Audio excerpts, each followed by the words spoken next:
In this episode, we dive into the impressive career of Kristie Sarno, Senior VP of Business Development at iBio. With a remarkable track record of propelling corporate strategy and fostering business development, Kristie recently orchestrated a pivotal transaction that secured a $130 million upfront investment while retaining 20% stake in the new subsidiary. Her expertise in business development, strategy, and project management has been instrumental in steering organizations through complex deal-making processes. Kristie's commitment to innovation and strategic growth, coupled with her ability to build strong relationships and lead cross-functional teams, has been the key to her success. Drawing from previous roles as Vice President, Business Development at Homology Medicines, Kristie managed and expanded valuable biotech partnerships, emphasizing collaboration to achieve corporate objectives. Kristie has a proven track record in building and growing small biotech companies and specializing in landscape and competitive intelligence, individual asset analysis, business unit strategy, and portfolio analysis. At Phoenix, Kristie led the commercial strategy for a $1.3 billion teriparatide biosimilar program and other pipeline projects, conducting market analysis, negotiating partnerships, and licensing transactions. Her experience highlights her ability to improve customer relations, manage strategic alliances, and expand business opportunities. Join us as we dive into Kristie's journey in biotech, discussing her innovative approach to leadership in the business development space. I thought that we could start with a couple of fun warm-up questions that are hopefully simple for you.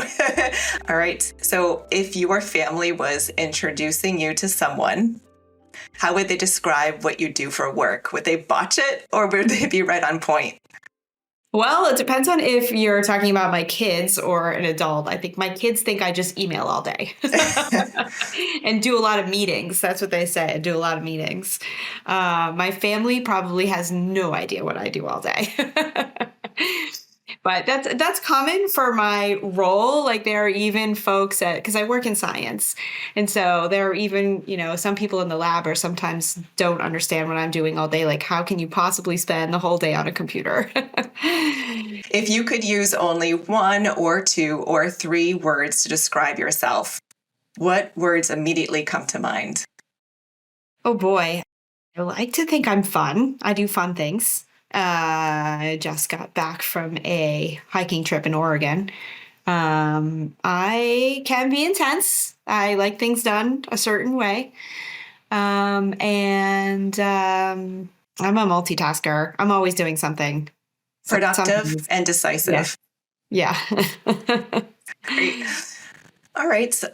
Well, this is a nice transition into what we're going to talk about next. To get to know you a little bit better, can you share a little bit about your background and what your early life was like?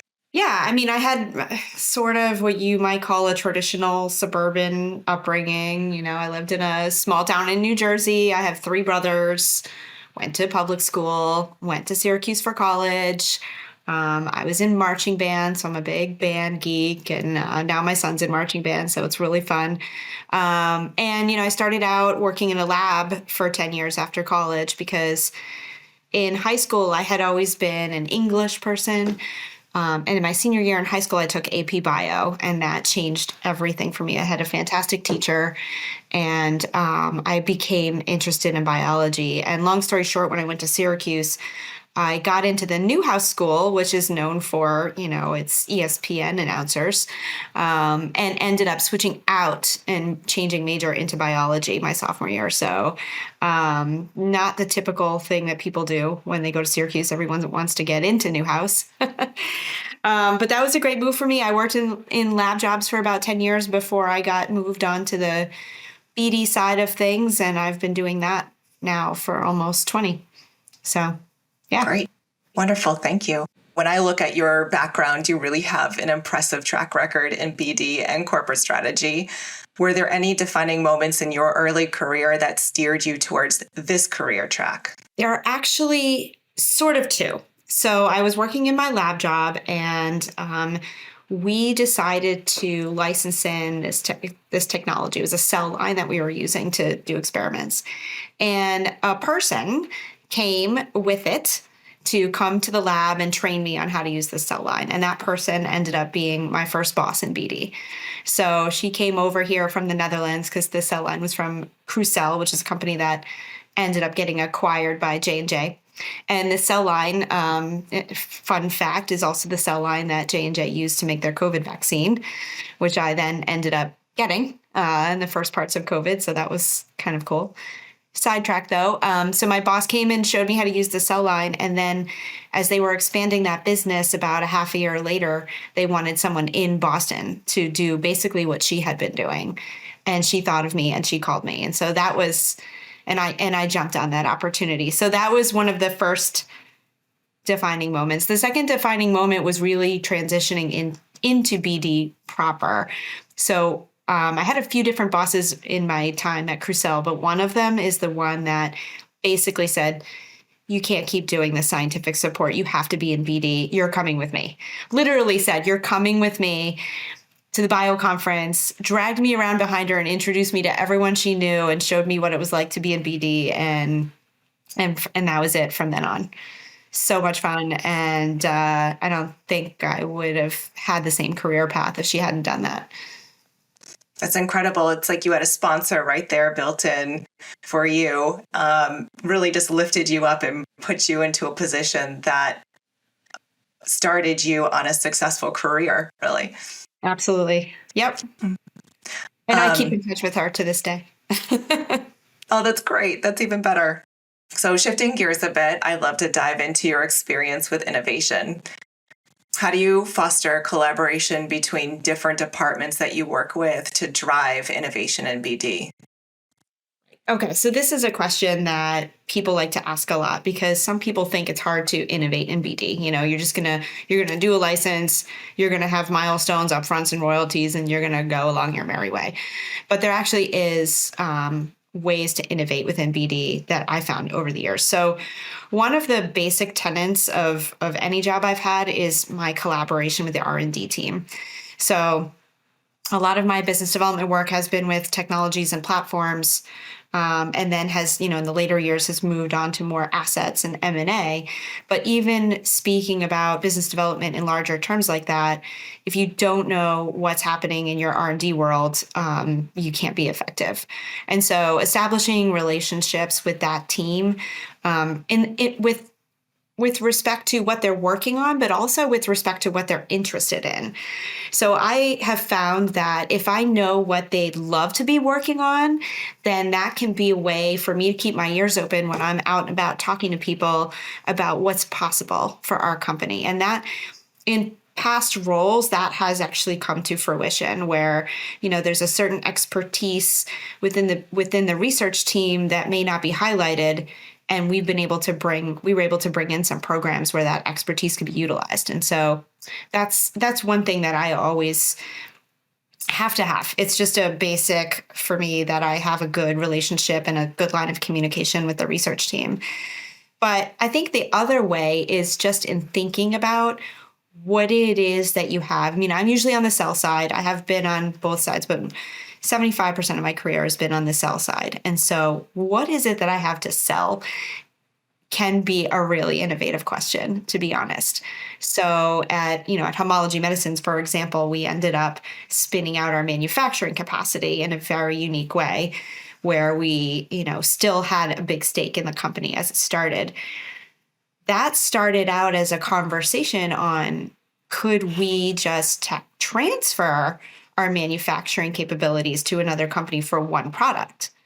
And as we talked about it, it ended up being a full, spin out. So just keeping your mind open to how these things could work is the way that you can innovate. You have to have a team that's open to it. But thinking about, how do you do a partnership with a company that has no money? Right. Usually you might just walk away, but there are definitely ways to set that up that even analysts can appreciate. So you just have to think about it a little bit differently and try to figure out what it is that you have that could be valuable to a party that isn't very typical. What advice would you give to leaders looking to cultivate innovation in their own teams? That's a great question, because like going back to what I was just talking about as far as innovation and BD, I think I mentioned that the team has to be open to it. So that would be my advice, is to not necessarily think this is the way we have to do it. Have a conversation about, are there any other ways we can do this? Are there any assets that we can bring into this that enhance the deal? And an asset doesn't have to be a physical asset or a product or a pipeline, asset. It could be knowledge that somebody on the R&D team has about a certain research area. That can be an asset. So just keeping in mind like what it is that you have and constantly thinking about how to leverage everything that's part of your company and not just focusing on here's what's in our pipeline, here's our platform. That is the way to keep innovation going. Is the bigger picture profile that you need to have to be able to recognize the opportunities to then, decide or put them in front of others to make the decision to move forward with a creative approach to something. It kind of rounds out your approach in a way, right? Absolutely. And that also speaks back to the relationships with the others in the company, like keeping yourself just among your own, subset of colleagues is not helpful. Like as a BD person, you have to really be aware of, what everybody's doing. Just in case this comes up where you need to figure out what assets do we have. You need to know where they are. You need to know who to talk to. You got to keep that line of communication open, like I mentioned. Yeah, that's a great piece of advice. Everybody has to stay open. Yeah, everybody has to be willing to consider these different things. To be open to foster that collaboration between the cross-functional matrix environment, to then be ready to recognize when there is an opportunity or a potential opportunity, or have the conversation so that you're not starting off cold. You have that relationship that builds trust. And then something really interesting, that's a company differential that, if that's in the culture of the company, to look beyond your own silo environment, then, there's a great opportunity for the organization to benefit and even individual growth. Yeah. And I think even functions that you may not even consider as part of the company's assets. Like, for example, when I did a brief stint at manufacturing organization. And the main thing when I spoke about the company to others and they asked me how we were differentiated, the main thing I spoke about was the skill of the project managers we had at the time. Because the project managers were keeping those projects on time, moving, making sure they were resourced properly, making sure there were no delays. And to me, especially in an industry that's pretty standard, manufacturing, it has to be done a certain way. Having that kind of skill set, I thought was super differentiating. And so it could be anything like that. It could be, the fact that, you have an excellent clinical team that, has gotten things through before and knows how to recruit. Those can all be differentiating factors. So it could be any part of the company. A track record of reliability that cannot be understated. That is great. That's a huge asset for a company to be able to stand behind. So very, very good identifying that being a differential when that could just, that could easily be passed over. Yeah. Okay, let's switch over to the topic of influence. What are some key traits or skills that have helped you become more influential over time? Well, I was actually having this conversation with a friend of mine earlier today about how she asked me a similar question in the way of, have I always been this way? And I think back to when I was a kid and myself and my next door neighbor used to try to get all the neighborhood kids to come to our backyard fairs. And so I think I have always been this way, just trying to, ask people to come do things that I want to do that needs a group. And that's carried over into my work life. I think that's just been my super skill. Is part of it is just, again, those relationships that I build with everyone in the company as much as possible. And then knowing that, okay, this is a priority for them. I can ask them for this at this time, but I can't ask them for this at that time. Or, it's a matter of respect for their priorities as well as the things I need, because often I need to get a lot of my work done through influencing because I don't have a direct line of authority with them. But I do need a lot of support from the folks on the research side, especially when we start digging into like the details of the science if I'm working on a deal. So, but I need to know, like, I can't schedule this meeting tomorrow because I know they're super busy. So things like that builds your influence because you are, sort of monitoring how to work with them without having to ask them repeatedly. That's really helpful.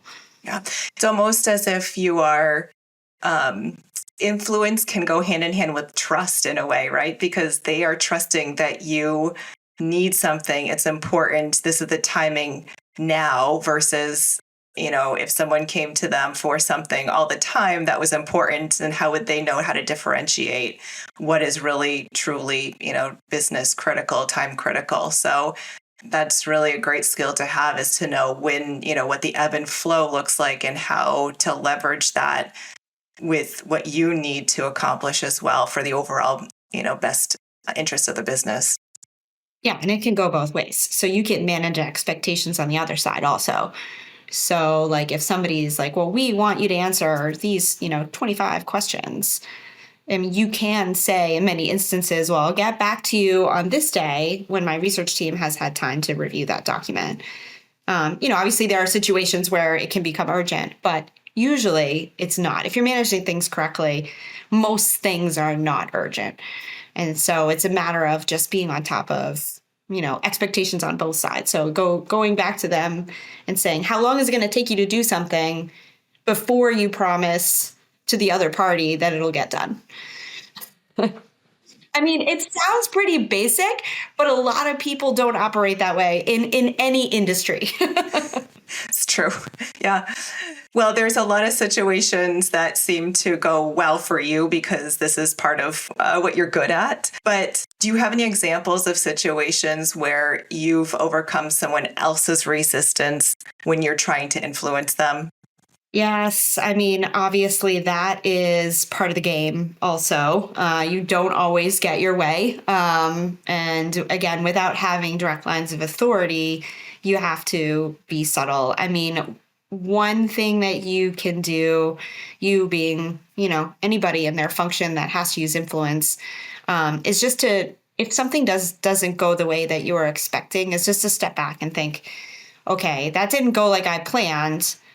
But what does it mean, for the next time? Does it mean that I need to go to a different person for that information? Does it mean that I should just take it into my body of knowledge that that person is not interested in this situation or, doesn't really want to be involved in a certain activity and just, plan accordingly the next time? Just to sort of do an evaluation. Can I do that differently so that that person or situation can be avoided next time? And if not, before the next time happens, do I need to go and have a talk with the person or the group to explain to them what I'm trying to do and why they're necessary so that when the request comes, it's not an argument. It's more like, hey, we talked about this. I'm going to need you to pitch in here. And so I've had to do that in multiple ways. And sometimes it's better to find a workaround. And sometimes it's better to just work through it in a more calm way with plenty of time and just set the stage. A lot of times if people understand what you're trying to accomplish, then it's easier for them to help you.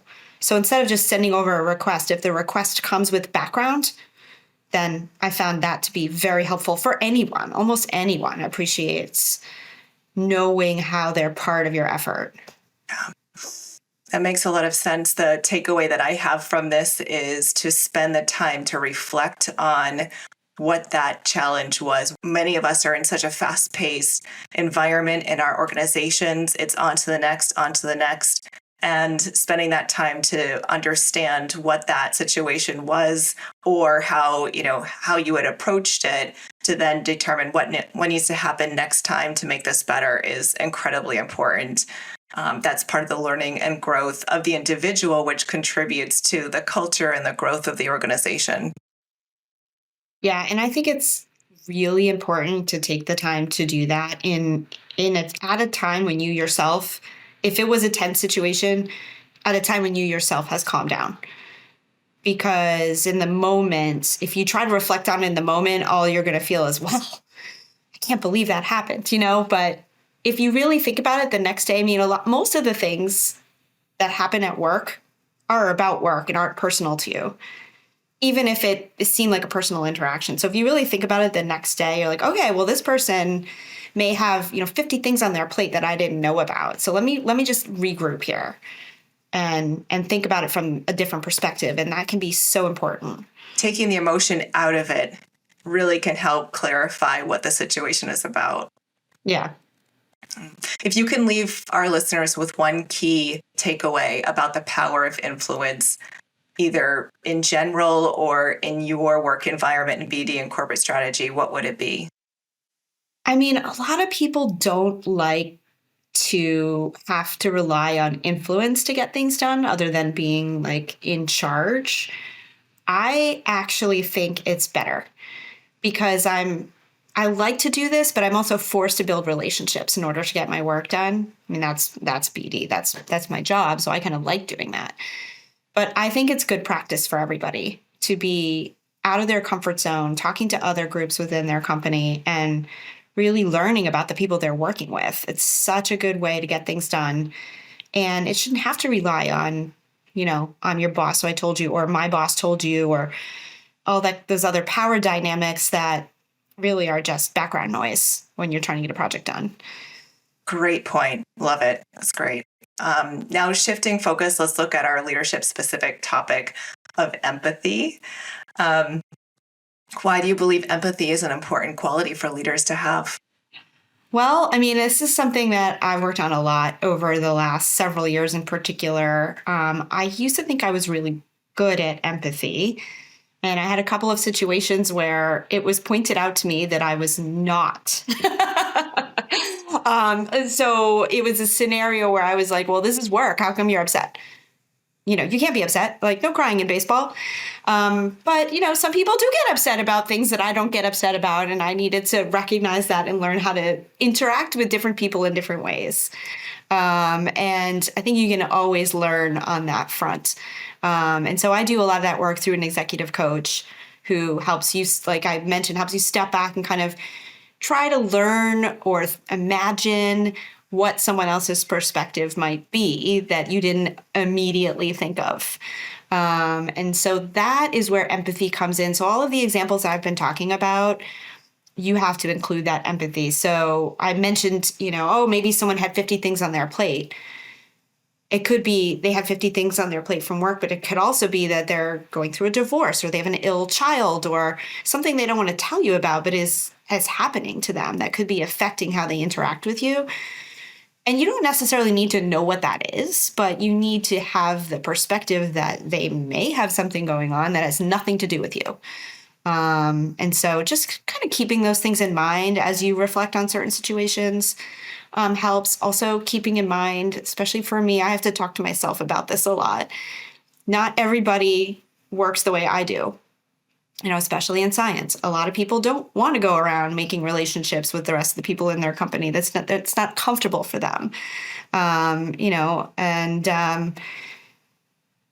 helping them think about ways that it can be comfortable for them. That isn't necessarily how I would do it. Is how I've helped some folks along the way. So, networking is good for everyone, but if you're an introvert, there's no way you want to walk into a room full of 200 strangers and start talking to people. Whether that's good advice or not, if it's not part of your comfortable personality set, you're not going to be good at it anyway. So how can you accomplish the same thing? Maybe you reach out to one or two people and have a more intimate conversation with a smaller group. Maybe that's how you network. Can be just as effective. You don't have to do it the same way. When I'm talking about building relationships with other functions, you don't have to do it the way I do it. You can do it your own way.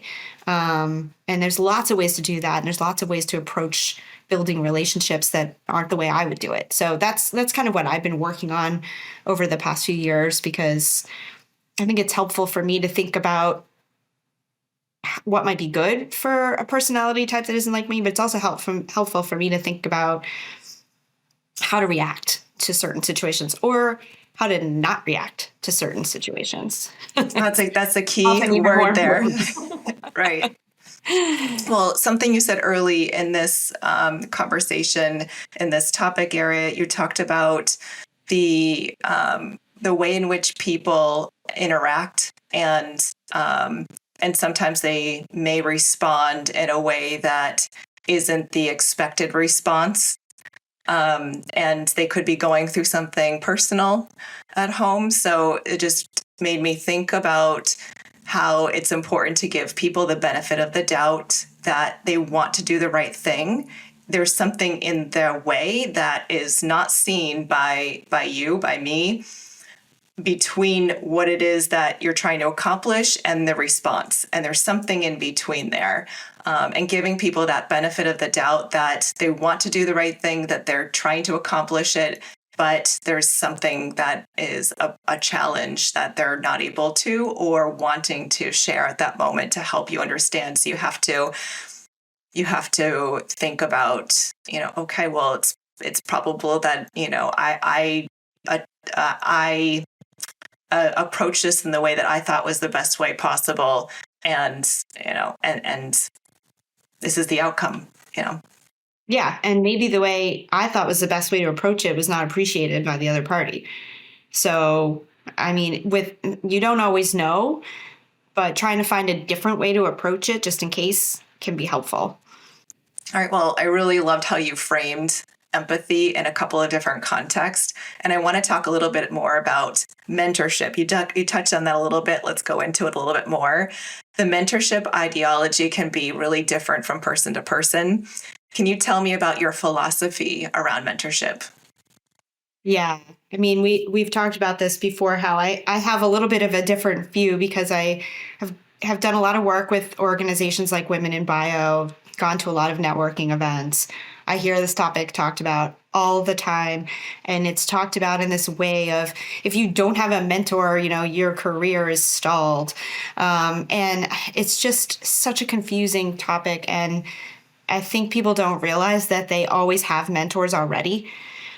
And it sort of becomes couched in this, there's one person who is the mentor, there's one person who is the mentee, and people picture them meeting for coffee and having these conversations where there's like life-changing career advice being given, and that's how you move forward. And what I have found over the years with both myself and, my colleagues and peers is that you probably already have mentors. So there's a couple of different groups.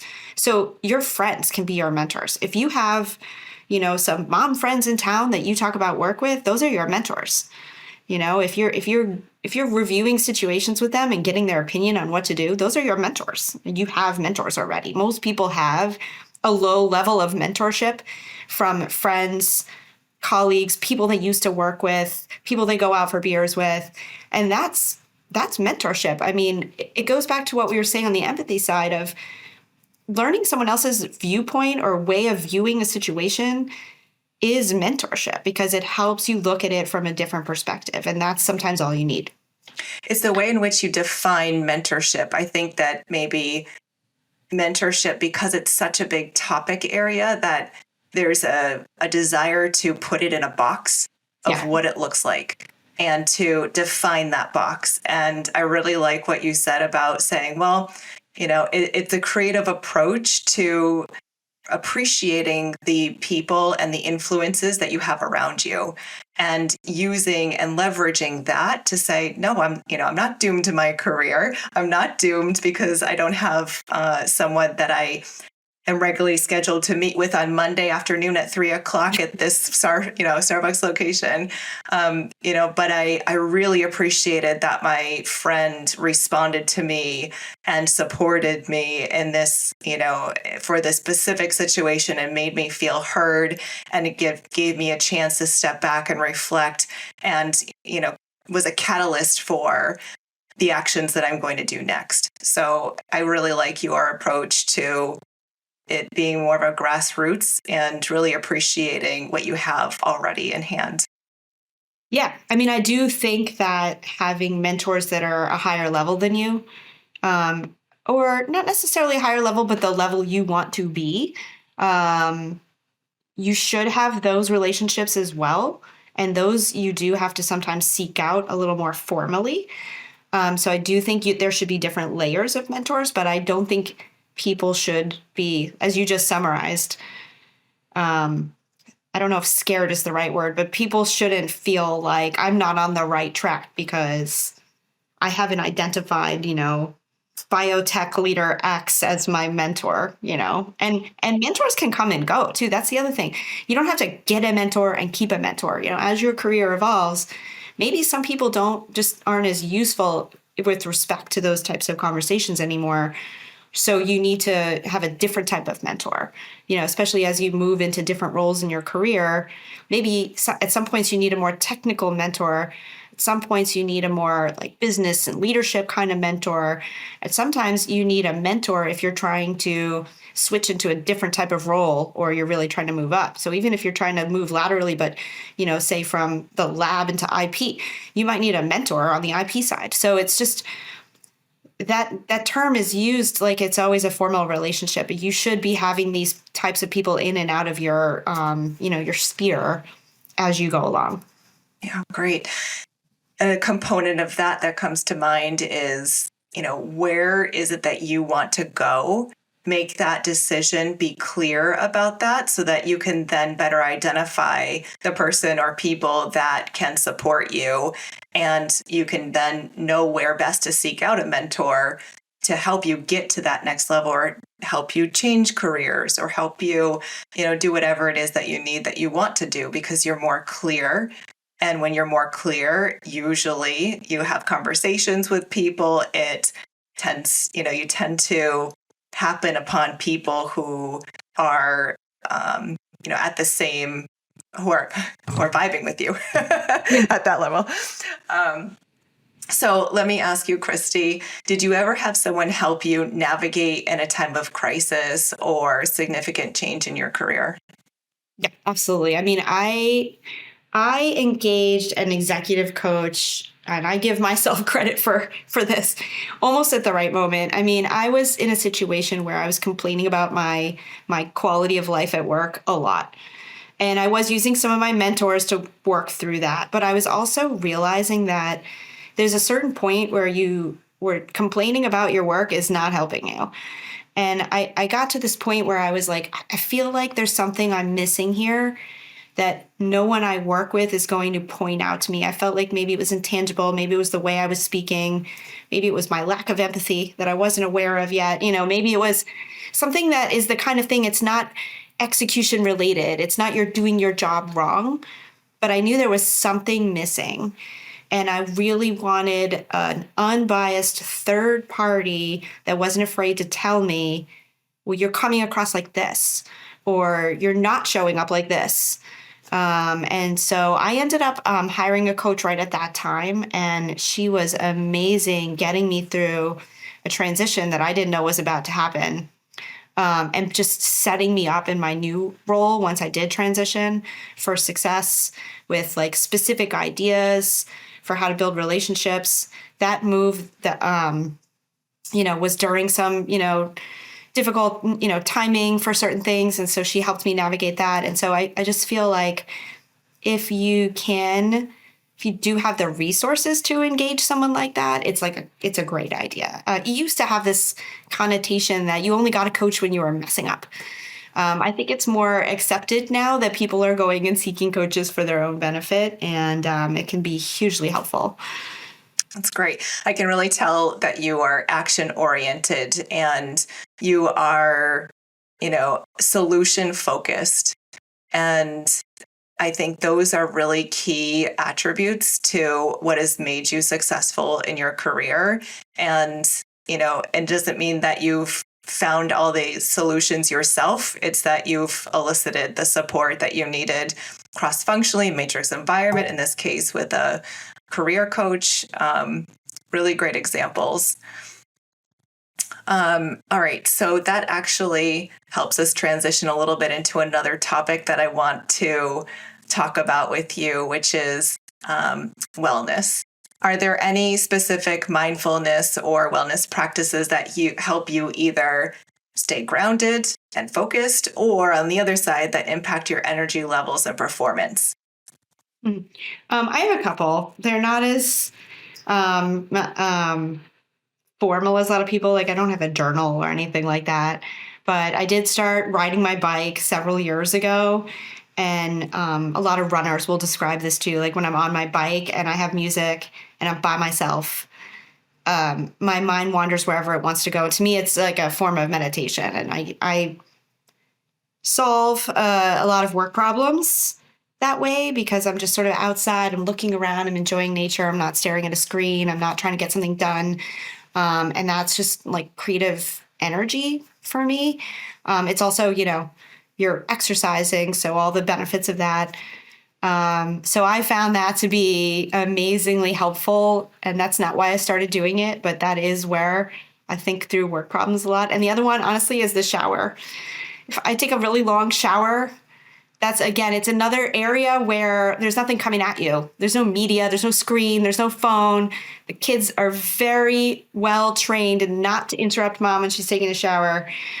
So, just time to just let the water flow and let your brain go where it wants to go.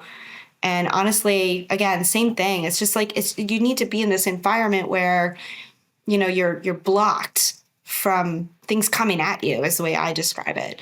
And I've actually asked some of my mentors that question before, especially like very busy leaders, CEOs of companies, like, do you actually block time to think? Everybody says you're supposed to do that. Do you actually do that? And some of them do. They have time in their calendars. Sometimes it'll get taken up. Sometimes they end up reading during it.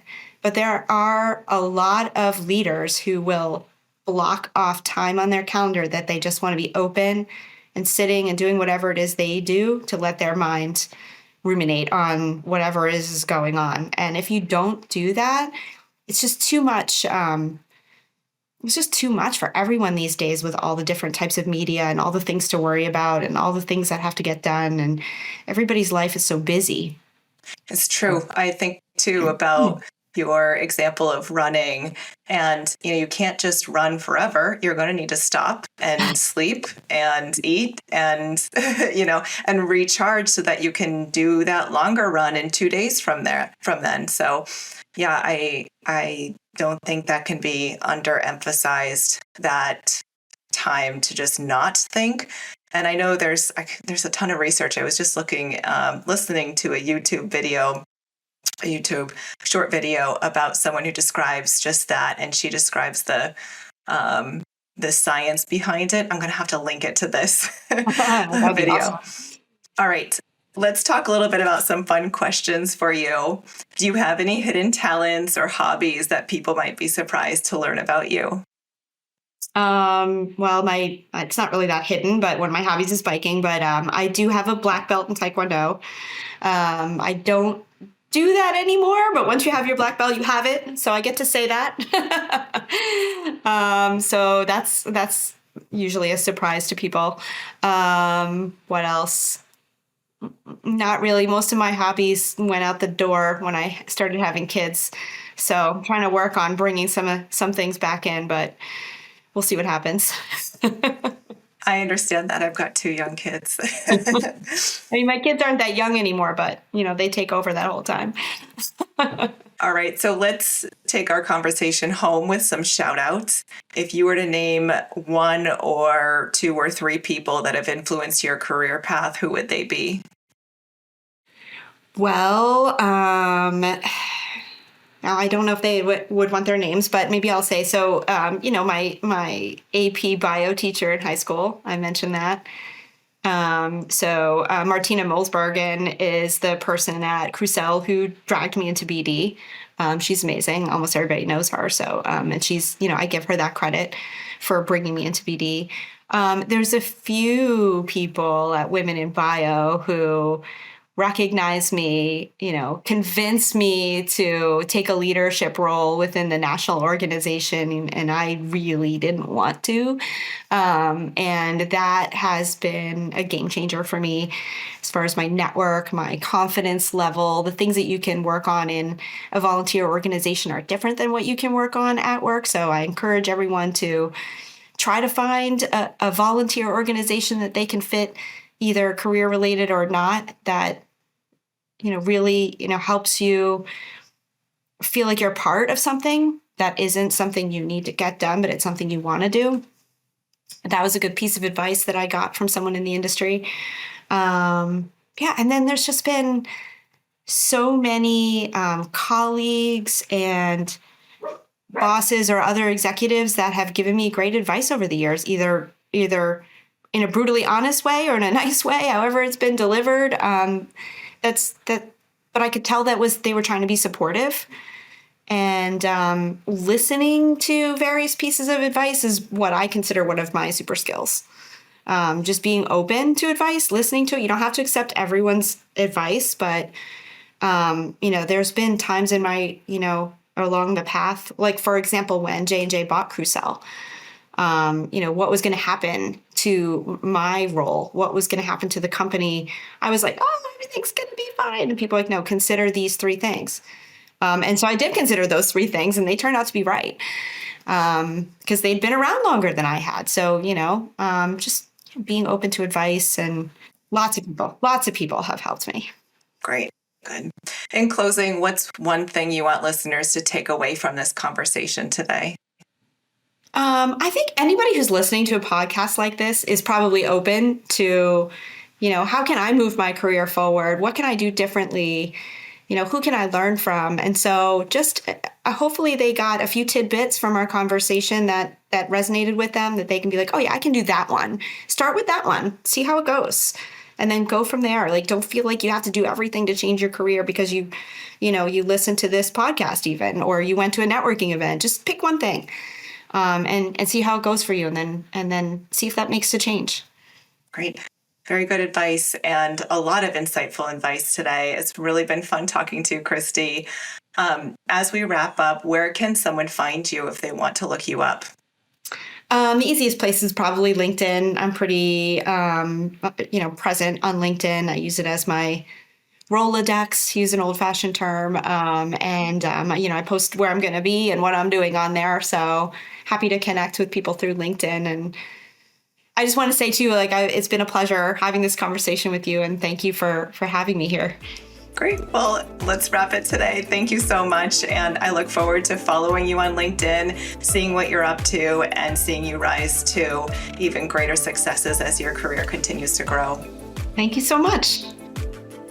As we wrap up, Kristi's journey offers a powerful reminder of the impact of influence, empathy, and trust in leadership. She's shown us that by aligning influence with trust, leaders can build collaborative and innovative teams.